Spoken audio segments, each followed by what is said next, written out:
Hello everyone and welcome back. I'm SurrealBeliefs and I'm collaborating with Paradox Interactive to bring you another guide for Imperator Rome. We've covered the changes to the military and warfare so far, but now it's time to get into what fuels your empire, gold. In today's guide, I'll be breaking down income and expenses in your economy, as well as the newly added trade mechanics at the very end.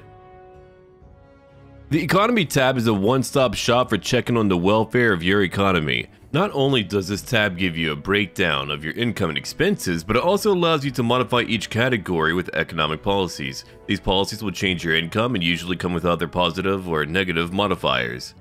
Your economy's income is primarily determined by three factors: taxes, commerce, and tributes. When it comes to taxes, every nation starts with a base tax of 2 gold per month, regardless of population.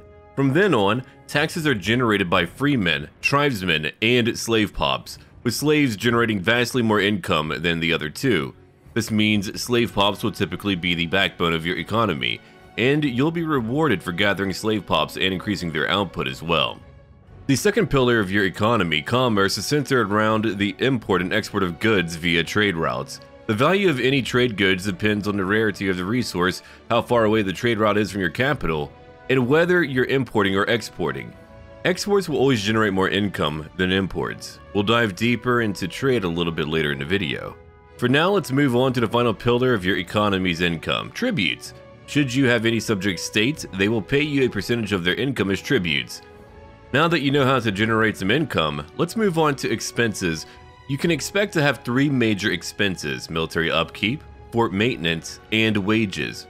While your levies no longer cost you any money in upkeep, you still have to pay maintenance for the leader's salary, and of course any legions for your republics and monarchies. Then of course you have to consider the long-term cost of your navy, or even mercenaries.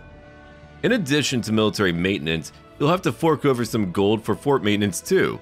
Forts have a base maintenance of 0.5 gold per month. To make sure your fort maintenance costs don't spiral out of control, you can disband any forts that are no longer in strategic areas you need, or comb through your recently conquered lands to see if your old enemy built any forts there that are no longer needed.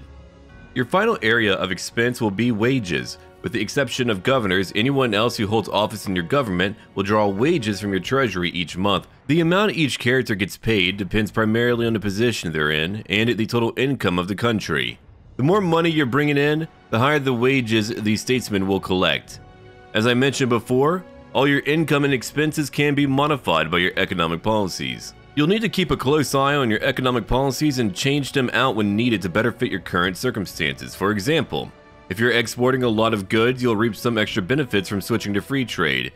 If you're confident you won't be in any wars for a while, you can scale back your army, fleet, and fort maintenance to save money and build up your economy. Now that you know how to effectively shape your economy, let's take a closer look at the trade mechanic.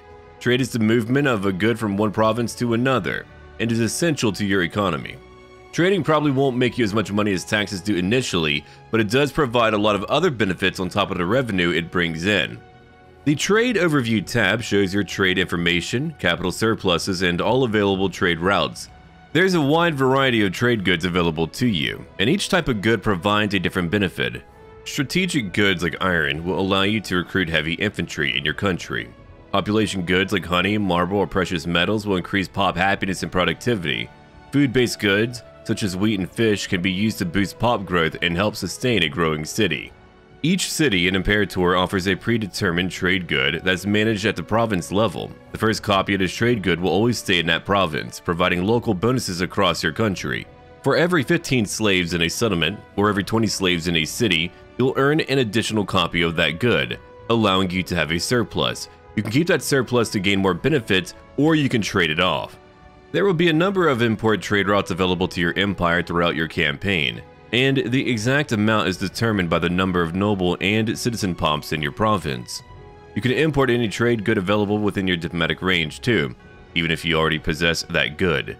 From an economic standpoint, importing goods will generate a small amount of income, while exporting goods will generate much more. So one strategy you can leverage to maximize your gains is to move pops around your empire to areas where you can create a surplus and a trade good. Then you can trade off that surplus as an export. As the game progresses, your trade economy will begin to outpace your tax economy, further creating a focus for slave pop management. I also want to remind you here that the new system of potentially losing pomps as levies during warfare can wreak havoc on your economy and your trade, so be very mindful of that when approaching any future wars.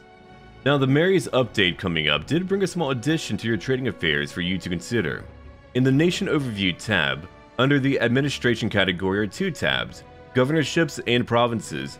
Here you can enable automatic trading at a provincial level.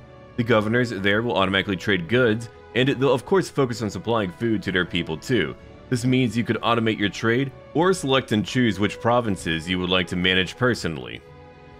That pretty much covers the essential basics of economy and trade in Imperator Rome.